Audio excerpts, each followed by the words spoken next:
Hi, welcome to the corner. This is going to be my Raw series, which means right after the watch. And my first one's going to be on Supergirl.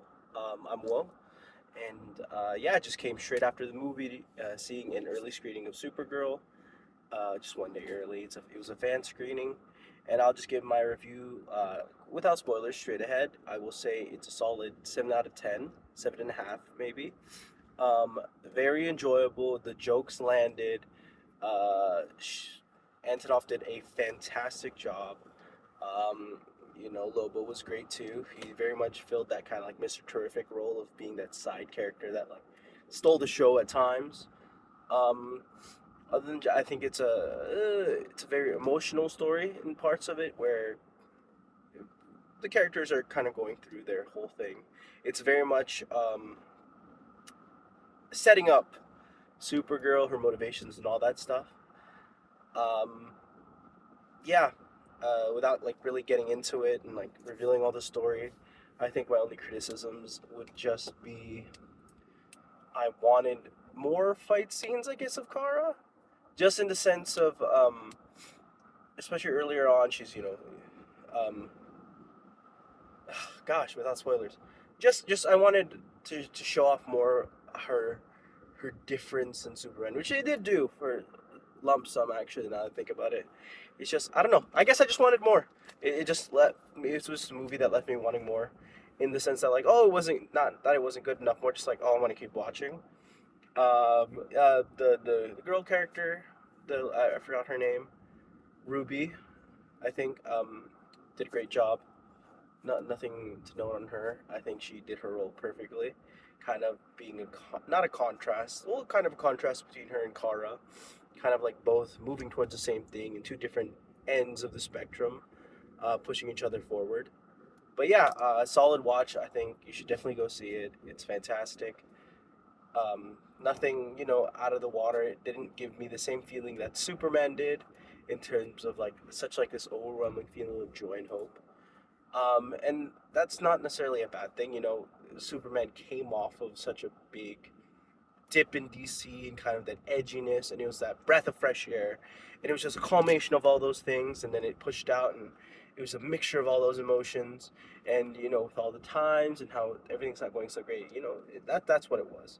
I think this is definitely a more grounded storyline, which is I think a good thing.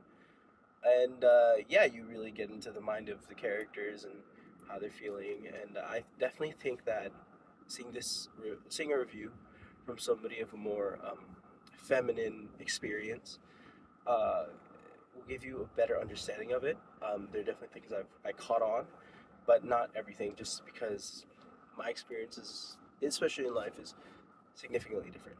So for me, solid 7.5 out of 10. Great movie. Watch it, support it. I love this new DC and what it's becoming, and I'm excited to see more. Warning! Warning! In-depth story of, not in-depth, but more in-depth analysis after the first watch of Supergirl. Lock my door. I forgot to do that. Um, I think it was a more emotional story. I think maybe the first quarter of establishing kind of Kara and showing kind of like where she's at in that moment of being this kind of she's running from something. She's running, right? Masking her emotions, kind of like not in a great place, and establishing the side character Ruby of her family died and her motivation is to get revenge, having them kind of both meet, one on car on her bender, and then her trying to find the brigand who killed her family, and that's how their paths cross. And you get to see Kara inebriated fighting, and yeah, fight choreography wise, it did show glimpses of how Kara is more of an experienced fighter, in the sense that, when you watch Superman, he's kind of just punching with huge power. But one of the first moves she does is she kind of like twists and bends her body over the mount to kick the guy over onto the ground, right? But she's still inebriated. The dog, Crypto comes in, helps her, gets the guy off him. Boom, establish that connection. Directly after that, um, you know, Kara's still on her bender, has that proper sober interaction with Ruby, and Kara is in that stage of grief where she's on that borderline of acceptance and ready to move on, while Ruby is on that beginning. And Kara can see that, and since she tells her the message that she's going to need to believe, she's going to have to learn to believe by the end of it, which is that revenge isn't going to solve your problems. The death of this guy is not going to make you any better, right? And Kara and her kind of established that role of the mentor teaching the other one not necessarily being like more naive, essentially teaching the master, but in like a circular way where Kara knows kind of what she needs to do to get better, I think. And it's more just like her accepting that and moving on from it. And kind of like this girl is the catalyst for it, which usually most of the time another person can be a catalyst, or from what I've seen, it can be a catalyst for huge change in a person. But yeah, the motivation for Carr to find his brigand comes in that scene right after where they're having a conversation, where Crypto gets shot by the brigand, Korn, or Karn, one of the two. Um, and great joke there where Carr calls him Cream. Um, and Crypto gets shot with this kind of paralyzing medicine, which people can be like, oh, just bring him to a red moon or a red moon, a white sun, and he'll be fine. But they kind of like establish that like, oh, if you move him, it'll work faster. So it's that thing where it's like, oh, you might kill him by getting him to that that yellow sun. So boom, her motivation is now established to find that brigand. They go on a bus, which has a lot of funny scenes too, and we're establishing, more of like the little girl's naive, Kara, a little more mature, but not exactly mature. She just knows her way around better, and we get her a interesting like kind of fight choreography scene where she's teleporting around, and it's like shot or it's like shown in kind of like this one shot cam where it's like panning through like the seats of the bus and like going under, which I thought was interesting. Um, it felt like it was kind of hard to follow as a fight, but that could just because now I'm getting older and my eyes are just tired. I'm a little sick if you couldn't hear. Um, I say that like you've heard me talk before. But anyway, that was okay. But then we get to her with her powers and empowered by the yellow sun and kind of her style of kind of like speaking in the sense of like Superman is very much this charismatic guy in the sense of like he's trustworthy, he's nice, and you're more inclined to do stuff for him because of that. While Kara is more of this kind of like roguish charm where she'll threaten somebody, right? She's like using her laser eyes once she captures them to like interrogate them to find where the brigands are. But yeah, cute little scene with Kara and Ruby in that shop. Just a few more funny scenes. They go to this city, this planet. It's a Yellowstone planet too, where essentially we find out that these brigands are very male dominant and female. They take female children to kind of kidnap as wives.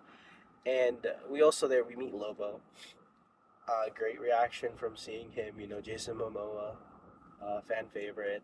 He did great. Comes in very funny. His interaction with Kara is always very funny. Kara also has another fighting scene in a bar, but it's kind of just shown in the background because the side character Ruby, or the second lead, Ruby is kind of like told to like I guess like sit down And there's a funny scene where they kind of like move her back and forth because she's seen as merchandise. Um, but after that, she has what's it called? Um, Not a tug of war, an arm wrestle.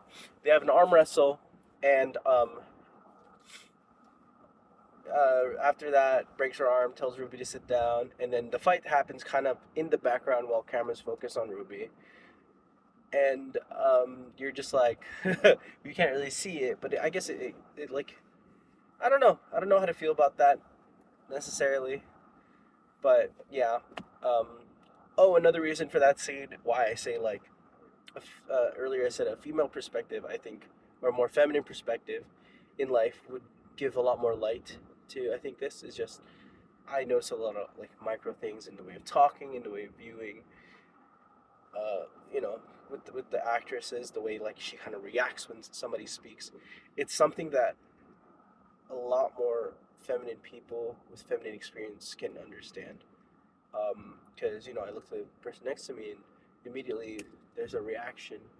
And to me, with my experiences, I'm like I didn't notice, and it's simple like asking, seeing what's there. I think would give very much like a different perspective, and kind of like these smaller notes because 100% I understand this movie isn't 100% for me. That's why for me it's a 7 out of 10. It's enjoyable. I guess it won't like hit as home as hard as like maybe like a Superman movie would, or like a Boyhood movie, for example. In those like coming of age stories of like when something is kind of very much like in that perspective, if that makes sense. So, but like, just speaking on mine, fight scene was alright. Interactions were pretty funny. We get to like another scene of her. We get to, I don't remember, not the first scene of like getting cut to her background. We get a more in depth cut to the background once Kara and Ruby are kind of in a room and they kind of talk, and Kara kind of reveals kind of what happened in Krypton. They're doubling down on the Kal-El's father, Jor-El, kind of doing that whole like, oh, become this king and you will rule and all that stuff, right? Which I'm just interested to see where that goes. So, and the cousin, they have a different perspective where they kind of just like set up a force field and save a lump sum of Kryptonians, and she's born like 8 years after that. And so we kind of get her experience, very short, of her, growing up there and realizing that there's that kryptonite poison, and like the world's dying, and her father's last ditch hope is like to send her off, the same way Jor-El did to Kal-El. Um, she goes back down. This time she gets poisoned from tea, and funny interactions in between. She gets poisoned from the tea from the couple that they found in the bar that said that they know the brigands, but it's revealed that everybody in that town knows the brigands. That kind of everybody in that town are victims of the brigands. Like they kind of give away their firstborn child that's female, it seems, to the brigands, right? And so they kind of formulate an exchange the the for the two of them, Kara and Ruby, to get their daughter back. Um, and so, the main villain Korn comes in. He fights a little bit Kara, who's like now inebriated with poison. She throws it up. There's a whole fight scene there. We also get a Lobo fight scene in that big scene. Great Kara scene there where Lobo and her are fighting throughout that, and we can see Lobo fight on his fucking bike, which is sick as hell. Trying to remember what else I saw from that scene, but that was really cool. Only downside is like she's wearing that like trench coat where like if you wear that cape it doesn't like envelop the body the same way like a trench coat does, where it kind of covers your front and legs and like your arms too with the bagginess, where the cape it kind of like it's just on the back. So like I guess it doesn't seem as fluid, but that's what she's wearing, right? That's what she's fighting with, and despite that she's hitting them hoes. She's fucking them up. But yeah, cool fight scene.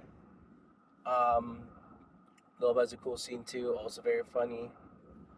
But we kind of go back on kind of that naivety of the girl, and then kind of Kara being like, that's not good for you, kind of trying to, taking on that mentor role more so, like definitely seeing herself in her, being like, in their conversation previously, saying like, she said that I'm not telling you this just to tell you this, like I've experienced it, and she makes a great point, and she goes, Ruby makes a great point. She says, so when does it start? When do you start feeling okay? And Kara says, any day now, kind of establishing that like Kara doesn't feel so great, and then it's giving this girl the thought that like I'm just never gonna get better if I'm like her, and so it culminates to like this kind of not crescendo but like ending, I guess, of like the middle part by the middle act by kind of like Kara flies up in the air. She sees Horn chasing the daughter of the people that tried to capture them. Um, because Kara was able to break away and it deals off, and so he goes to kill the daughter. And on the way to finding it, the little girl Ruby also follows them, and it's like she takes out her sword, she's about to hit him, but then Kara, is in the air now. She sees him, she goes in to punch him, but instead she kind of saves Kara. She saves Ruby, and they have that like discourse like, I was this close to killing him, and Kara's like, that wouldn't do anything for you. You'll become worse as a person or something like that. Just like it's not good for you. Like killing him doesn't do that, kind of hammering home that message. And so we cut to back to cream, corn, corn. I'm just gonna call him cream because I don't remember. Cream, where he kills the daughter and the parents, and it was both Kara's negligence in the sense of like not hitting corn or cream maybe, and her and Ruby's naivety for not for doing that too, because you can argue both sides. If Kara let her kill him, hypothetically kill him, because I don't think she would have. But hypothetically, stabs him. She becomes worse, but she saves those three people. And the other point of view is if she wasn't there, Kara would have stopped him, gotten the potion, and it would have been done. So, but like that's like their breaking off scene. Is like that's where they clash, where it's not good for you. And then Ruby's like, well, if I don't want to. If not, if getting my revenge, if the opposite of getting my revenge is becoming like you, I don't want to end up like you, right? And so they split off. Kara says, "You find him on your own," and talks to one of the guys that we see in the bar in the fight, and also the guy we see kind of like helps sell them off. Like where is he? And so he brings him to this planet that's in between a green sun and a yellow sun, and they establish that a green sun can kill a Kryptonian. How a yellow sun powers them up, and so with that, she's dropped off. She seems fine. As the doors close, the green sun starts to appear, and she falls to the ground. And steps follow, and cars getting dragged. It's revealed it's Ruby who snuck onto the ship, and we get the last kind of bit of her backstory of kind of like what happened in Krypton, her being sent off, her being brought to, Earth, and we get a very funny scene with Clark in their first interaction, where like, I guess I'll just talk on what I've seen, sometimes what I've done, working in service entry when there's like deaf people, where they can usually understand you. Some of them can lip read, but those born born deaf, usually it's hard for them to read lips necessarily. As time goes on, they do learn just because like phonetically, like your lips move a certain way. That's why. But I've only learned that recently because I took last semester I took a ASL class. But but it's like that, or speaking to somebody in a different language, where in your own language you just speak louder to them, which is a very funny scene and something that does happen. But we establish Kara in Earth, where she's like, I guess not just that, but like kind of she's saying that crypto is her home, and it establishes that like her home is her family, right? And you can tell she's very family oriented. A lot of her backstory is shown with her mother and father, how close she is to them. There's this very powerful scene with the father and her, with a very amazing conversation about how what did he say? He said fuck. It was essentially, I'll paraphrase. He essentially says, like, she goes like, what is the worth of my life when all these thousands and millions of people are gonna die because the father wants to send her off, and he goes, you are your mother's life, you are my life, you are both of our lives unfolding in the future. And I was like, damn, that's some parent shit. And that's something that, like, you watch it with your folks, you're like, that is how I feel about you. um, so establishes that, like, she's really deep ingrained in that relationship with people, with her people finding her people, and that's hinted at the beginning too, with like Clark leaving a voice message being like, if you stayed here longer, maybe we'll find your people, and then Kara says like, my people's not here, Clark. My people are all gone. He's like, yeah, I get that, but like, finding your people in the sense of like your community, and that's kind of, not resonated, but kind of like pushed forward, or like connected on, with her saying that like crypto, like, your family, you're my last one, and the last person we're Krypton, not counting Kal-El, because he wasn't really there. She didn't really have that relationship with him in that sense. So yeah, that was interesting. That was great backstory, and then Yellow Sun comes up. You she's fine, but before that, you go to, there's half of Ruby in the ship with the brigands, because she goes to like get some water for Kara while she's sick, and she gets captured. And while she's captured, there's Lobo. There's a funny scene with her there. Um, Cream comes in, threatens her, like, tell me where Kara is, and I'll let you live. And she spits in his face. She does this funny little trick where, like, she's like, no, please, like, I'll tell him where he's at. And she begs long enough where the guards like just bring her to him, so she'll stop fucking talking. And she does, like, she chokes him out. And Lobo's like cheering her on, like, yeah, kill him. But stops that, frees Lobo. She goes up. She's trying to be a little sneaky, trying to, like, I cut something down maybe to try, I guess, like, in her, I think her motivation, not motivation, but her idea is now to, like, I guess, find Kara. And so, like, she's trying to pull this lever that's gonna bring, like, one of the ships down, but she's caught. Um, and as she's, like, being tied up, and she looks like she's about to get stabbed, Kara appears, does a quick little fight, fight, nearly immediately gets shot by, like, kryptonite arrows, but Lobo to the rescue, fights a bunch of folk. I think my only issue with that fight was just, I wanted more. Like, okay, so this is like the crescendo, I guess, right? Like the same way Superman kind of ended with that big fight, and it was that back and forth, right? He came in, saved a few folk, had that amazing scene where he's holding up that building, right? And then he goes into the fight. But then, in the middle of that, he has another fight where he's losing to both the Ultraman and the engineer, right?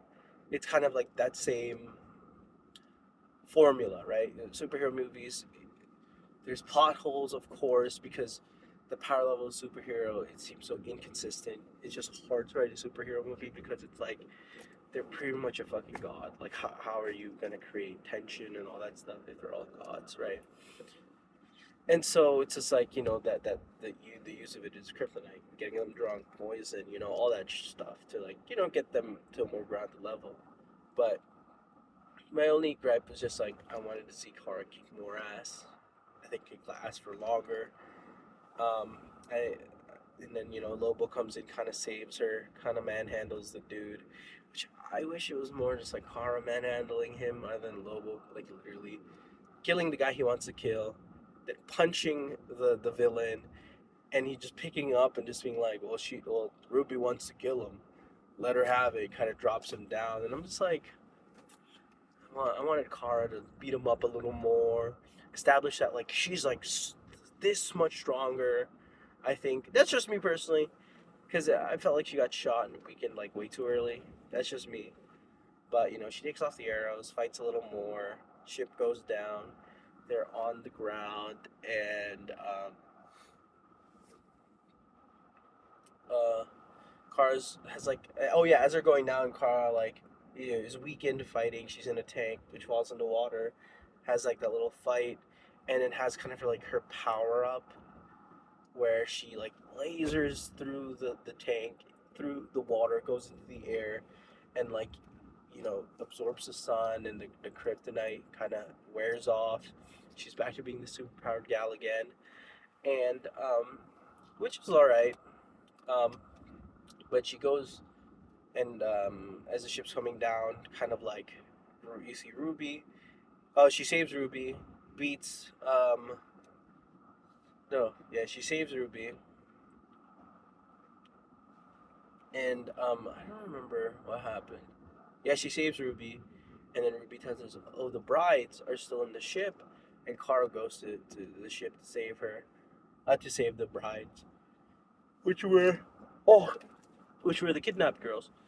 So she goes in, saves them, brings them back. Um, yeah, saves them. Sorry, doesn't bring them back. She goes to save them, and as she's saving them, Ruby has that conversation with the main villain about like killing him essentially, and she's it's still like that her fighting between kind of like that mentor that Kara has, the mentor that Kara is, where she's just like you need to be a good person. Killing him's not going to solve anything for you, and her want for revenge, right? She's still fighting on that, and then Kara's listening in, and she does she uses her laser eyes, gets the girls out, and comes in and fucking like destroys Cream. Like oh, it's like Mortal Kombat, flipping him around, breaking every bone in his. Oh my gosh, demolishes him. And then you have the typical. After that, you have the oh, before that, a really cool scene for the villains, where when Kara goes to save the brides is Ruby's taking over the sword, and the main villain's walking up to her. And as that's happening, all these like all the brigands' cars and vehicles start showing up, and they do this thing where they kind of circle around them, like the Mongols did with their riots, to kind of create like this smoke screen of dust, right? And like you see all the villains come in. It's sick as heck. But yeah, sorry that's happening right now. But yeah, no, Kara comes in, beats the hell out of the leader, goes back into the smoke screen dusting, and starts beating ass. And it's kind of like a throwback to that scene in the bar where the camera is technically fixated on the girl, but she's like able to like that time she was frozen. She couldn't. She couldn't even watch. Right now, she's at least able to watch. Kind of. I think it's showing growth. But like it has that typical James Gunn like the Mr. Terrific scene where the song's playing in the background. Oh, I'm blanking on it. I'm blanking on the song. Oh my gosh. I'm blanking on the song, but it's you'll see it, and I'll put it in fucking post what the song was, but it's playing in the background. I don't know. I guess it's like girlhood, right? I can't really say much. I think a different song would have been cooler. I guess that's my issue. I think it would have been cooler, but I can see it's probably not for me. But it's a really cool scene. She's beating the hell out of him. But she's just kind of in the middle, just watching. And after a bit, she's able to. She attempts to contribute, but that fight scene goes through, and it ends with like somebody coming up to them, and they're oh during that fight scene, there's a lot of amazing stuff. Like I think some of the promo stuff was shown there. I think the way Kara fights, because we get to see her fight in her Supergirl suit, both times, um, and God, so many ums. The way she fights, I think is really cool. I want to see more. Especially the way when she uses her laser eyes, she like throws her hands back, like it gives such like force with it, which I really like. I high key wanted to see her use the sword. I think that would have been pretty cool. Um, what else? Yeah, it was just a fun scene overall. And then we go to kind of the climax of it, where the main villain is immobilized, right? He's on the ground, and Ruby's kind of there with the sword at his neck, and that's the final stage of each of their growth, right? Kind of Kara's been telling her, this is what you need to do to get better, and Kara is at that stage of like finding her people, finding her purpose, and kind of like a lot of things she's saying to Ruby is things that she's also saying to herself. And for me, it felt like this was like her like into a point where she's like believing it, she's falling through with it, she's living with it, that's being her truth and all that. And well, Ruby doesn't do it, and she comes to her, she goes, I'm so proud of you. Go ahead, walk off before you change your mind. And then the villains, the villain has a funny little line. I think he says what or something like that. And but like he starts talking shit. Car goes up to him. He goes, "This is for my dog." Stabs him, and this is for the girl or whatever, and then kills him. And it's establishing like, oh, Kara is different from Kal-El because Superman's not gonna kill, but Supergirl just did, which I thought was an interesting way to end it. Um, Not in a bad way. I'm just a nice little difference between them. And so yeah, that's kind of the end of the story. We go to the end where Kara and her kind of like about to, they save Crypto. Crypto's fine. Then they kind of have a near good saying goodbye. Kara invites her to celebrate her last few days of her birthday with her. So, but Ruby decides to like stay with her aunt and start crafting weapons, which is cool. We'll love to see her in the future. I think would be interesting. Um, what else? Then we go to this end scene with Superman and Superman, Supergirl, Kal-El and Kara L interacting as she's back, and it's there's this awkwardness between the two, right?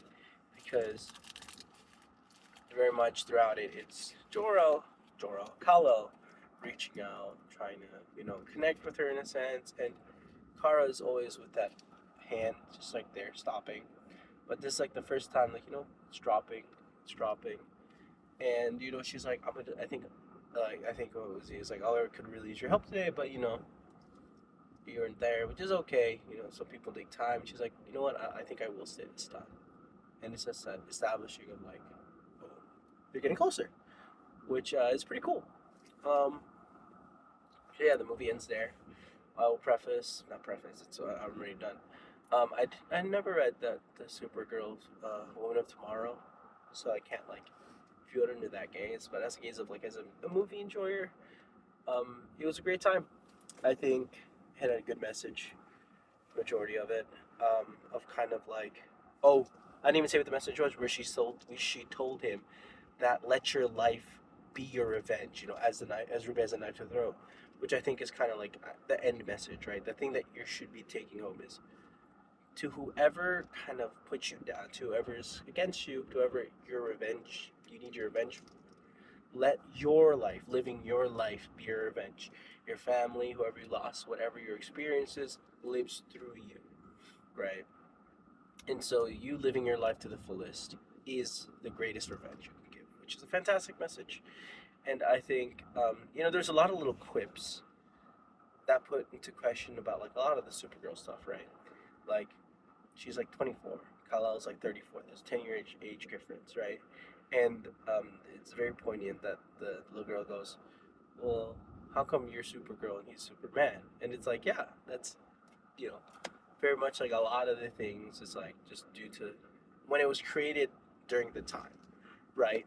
And you're just at this stage in the world in terms of like it being so progressed forward that where's the line of like paying homage to the originals and like making it for the times? Like where's that line? And so, like, doing that little quip, I think is very good. I think having her become Superwoman is cool because I doubt you're gonna make, you know, Lois Lane Superwoman or somebody else in the future, maybe because this Supergirl could be just like a homage type of thing. Um, so yeah, I mean, great movie overall. This was an early fan screening, so I didn't get the cup. I wanted to get the cup. I'm gonna see it again to shore up kind of my opinions, but first take on it, I enjoyed it. The jokes landed. There's like not cringe. It kept me engaged for a majority of the movie. It didn't invoke the same kind of feelings, but I recognize that it's just not my type of movie, and I'm okay with that. So overall, 7.5 out of 10, 7 out of 10, around that mark. Had a good time. Highly suggest you watch it. Watch creators with a more female, feminine experience.